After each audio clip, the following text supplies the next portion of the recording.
सुप्रभात, good morning.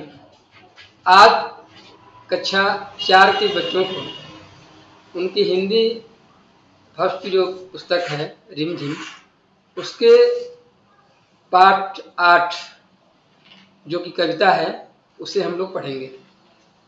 इस पाठ का नाम है कौन। इस कविता के जो रचयिता हैं सोहनलाल द्विवेदी, उन्होंने बच्चों के लिए, बच्चों की उत्सुकता को देखते हुए, उत्सुकता जगाने के लिए, उनके बुद्धि को परखने के लिए एक कविता लिखी जिसका शीर्षक दिया गया है कौन। अब इस कविता को देखिए कैसे लिखा गया है। किसने बटन हमारे कुतरे, किसने स्याही को बिखराया, कौन चट कर गया दुबक कर घर भर में अनाज बिखराया। यह जिसके बारे में कविता में बताया गया है उसकी विशेषता बताई जा रही है, उसके कारनामे बताया जा रहा है। कह रहे हैं किसने बटन हमारे कुतरे, किसने स्याही को बिखराया। कवि कह रहे हैं कि कौन सा वह है जीव जो कि हमारे बटन को कुतर दिया, बटन को दांतों से कुतर दिया। बच्चे पहले पढ़ते थे तो कॉपी पर नरकट की कलम से स्याही से लिखते थे, तो स्याही को जगह जगह बच्चे दवात में करके रख देते थे और रात में वो जीव आकर के उनकी स्याही को गिरा देता था, बिखरा देता था। तो उसके बारे में कह रहे हैं, बच्चे कह रहे हैं कि किसने स्याही को बिखराया, कौन चटगर या दुबक कर घर भर में अनाज बिखराया। वो ऐसा जीव है जो कि दुबका रहता है लेकिन धीरे धीरे चट कर जाता है, यानी खा करके समाप्त कर जाता है, नुकसान कर जाता है।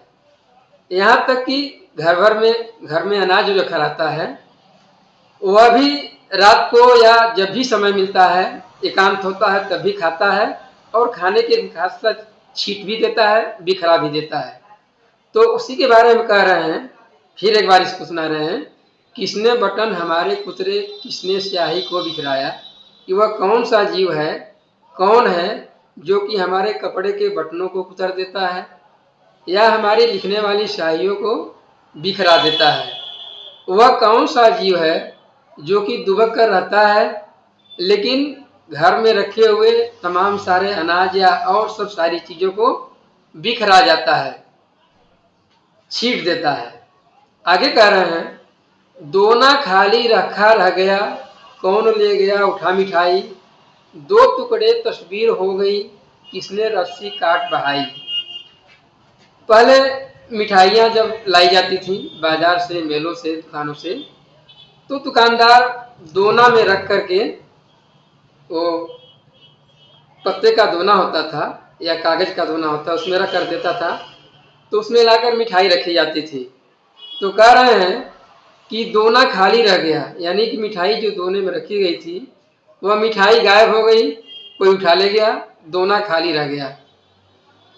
आखिर कौन ले गया, इसके बारे में कहा जा रहा है। दो टुकड़े तस्वीर हो गई, किसने रस्सी काट बहाई। पहले जो तस्वीर या चित्र या फोटो जो होता था वह शीशे के फ्रेमिंग में अक्सर लगाया जाता था, उसको रस्सी में बांध करके खूंटी में, कील में टांग दिया जाता था। तो ऐसा जीव है कि समय समय पर वो मौके पर पहुंचता और रस्सी को काट देता, जिससे कि तस्वीर नीचे गिर जाती और टुकड़े टुकड़े हो जाती। तो उसका बखान करते हुए कह रहे हैं कि कौन यह जीव है जिसने कि तस्वीर की रस्सी को काट दिया और तस्वीर दो टुकड़े हो गई। फिर एक बार इसको दोहरा रहे हैं, कह रहे हैं कवि कि दोना खाली रह गया, रखा रह गया, कौन ले गया उठा मिठाई। दोने में मिठाई रखी थी, वह दोना खाली हो गया है, उस मिठाई को कौन उठा ले गया। फिर आगे कह रहे हैं कि तस्वीर जो कि रस्सी में बांधकर टांगी हुई थी दीवार पर, कौन वो जीव है कि जो उस रस्सी को काट खाया और उस तस्वीर गिर करके दो टुकड़े या कई टुकड़ों में हो गई। आगे कहते हैं, कभी कुतर जाता है,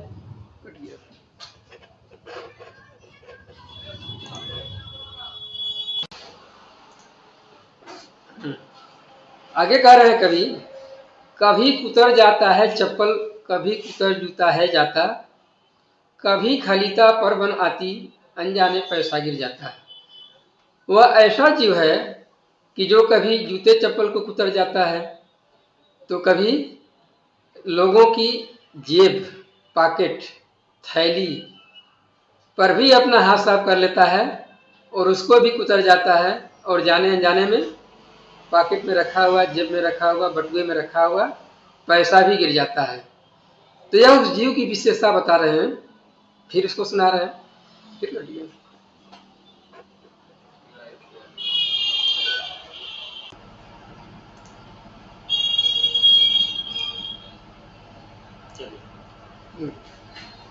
वही कवि कह रहे हैं कि कभी कुतर जाता है चप्पल, कभी कुतर जूता है जाता, कभी खलीता पर बन आती, अनजाने पैसा गिर जाता है। यानी वह ऐसा जीव है कि कभी चप्पल को कुतर जाता है, कभी जूते को कुतर जाता है। वह ऐसा जीव है समझदार, होशियार, चालाक, कि कभी कभी बटुआ यानी जेब या पॉकेट या थैला जिसमें पैसा रखा जाता है, उसे भी कोने किनारे की तरह जाता है, जाने अनजाने में पैसा गिर जाता है उसमें। आगे कह रहे हैं, किसने जिल्द काट डाली है, बिखर गए पोथी के पन्ने, रोज टांगता धो धो कर मैं, कौन उठा ले जाता छन्ने। उस जीव के बारे में कह रहे हैं कि किसने जिल्द काट डाली है, बिखर गए पोथी के पन्ने। पहले जो भी पोथी या किताबें जो बनाई जाती थी, जब मोटी होती थी या उनको सुरक्षित रखना होता, उसमें जिल्द लगाई जाती थी, मोटे कवर। तो उन जीव का क्या काम था, वो जिल्द ही काट जाता था। जब उसकी सिलावट कट जाती तो उसके पन्ने पन्ने इधर उधर बिखर जाते थे। तो कह रहे हैं कि कौन सा वह जीव है कि जो पोथी के जिल्द को काट दिया और उसके पन्ने बिखर गए।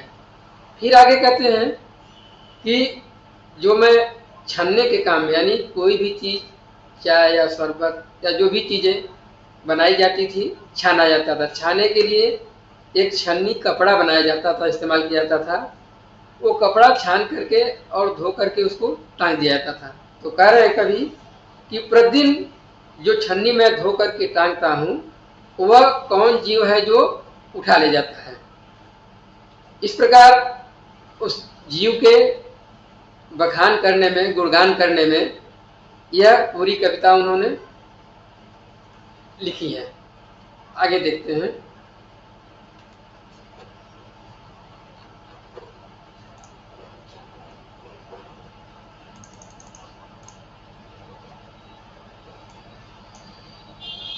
आगे देखिए, आगे लिख रहे हैं, कुतर कुतर कर कागज सारे, रद्दी से घर को भर जाता, कौन कबाड़ी है जो कूड़ा, दुनिया भर का घर भर जाता है। उस जीव का गुणगान करते हुए कहते हैं कवि कि कुतर कुतर कर कागज सारे, रद्दी से घर को भर जाता है। जो भी घर में कागज लिखा हुआ या जैसे भी पढ़ने के लिए रखा गया है, उसको वो समय बेसमय कुतरता जाता है और कुतर करके पूरे घर में रद्दी या कबाड़ बिखरा देता है। इस प्रकार घर जो है उस कागज के रद्दी से भर देता है। कौन कबाड़ी है जो कूड़ा, दुनिया भर का घर भर जाता है। उसको कबाड़ी की संज्ञा देते हुए कहते हैं कि ऐसा कौन सा कबाड़ी है जो दुनिया भर का कूड़ा घर में भर देता है। आगे कहते हैं, कौन रात भर गड़बड़ करता, हमें नहीं देता है सोने, खुरखुर करता इधर उधर है, ढूंढा करता छिप छिप कोने। कह रहे हैं उस जीव का बखान करते हुए, यह कौन सा जीव है जो रात भर गड़बड़ करता रहता है। रात भर कहीं इधर खड़बड़ खड़बड़, उधर खड़बड़ खड़बड़, रात भर गड़बड़ खड़बड़ करता है और हमें चैन से सोने नहीं देता है। जब भी नींद लगती है तो खड़बड़ खड़बड़ करता है, नींद टूट जाती है। आगे कहते हैं, खुरखुर करता इधर उधर है, ढूंढा करता छिप छिप कोने। कह रहे हैं कि ऐसा जीव है कि जो चलता है तो खुरखुर की आवाज़ होती है, वो इधर उधर खुरखुर करके चलता रहता है। और अपने छिपने के लिए कोने ढूंढा करता है, ताकि कोई कोना मिले, शांत जगह मिले, एकांत मिले, उसमें अपने आप को छिप जाए। आगे कहते हैं, रोज रात भर जगता रहता, खुरखुर इधर उधर है धाता। कह रहे हैं कि यह ऐसा जीव है कि जो रोज रात भर जागता रहता है, सोता नहीं है। जब हम लोग सोते हैं तो भी रात में जगता रहता है, इधर से उधर दौड़ता रहता है, खुरखुर करके आवाज करती है इसके पैरों की, इधर से उधर दौड़ता रहता है, रात भर सोता नहीं है। बच्चों उसका नाम बताओ, कौन शरारत यह कर जाता है। आखिर में पंडित सोहनलाल द्विवेदी जो कि इस कविता के रचयिता हैं, वो बच्चों से कह रहे हैं, आप बच्चों से पूछ रहे हैं कि आप बच्चों उसका नाम बताओ जो जीव यह शरारत करता है। अगर आप लोगों ने कविता को अच्छी तरह से पढ़ा है, समझा है, तो इसका नाम आप लोग आसानी से बता सकते हैं। अब आप लोगों में से देखें कौन इसका नाम बता पाता है। ठीक है, तो आप लोग इस कविता को एक बार पुनः पढ़िए, समझिए, समझा तो दिया गया, फिर भी अगर कहीं बाकी है एक बार दो बार पढ़िए और इस जीव का नाम बताइए। आशा है कि आप इस नाम को समझ गए होंगे। ठीक है, धन्यवाद।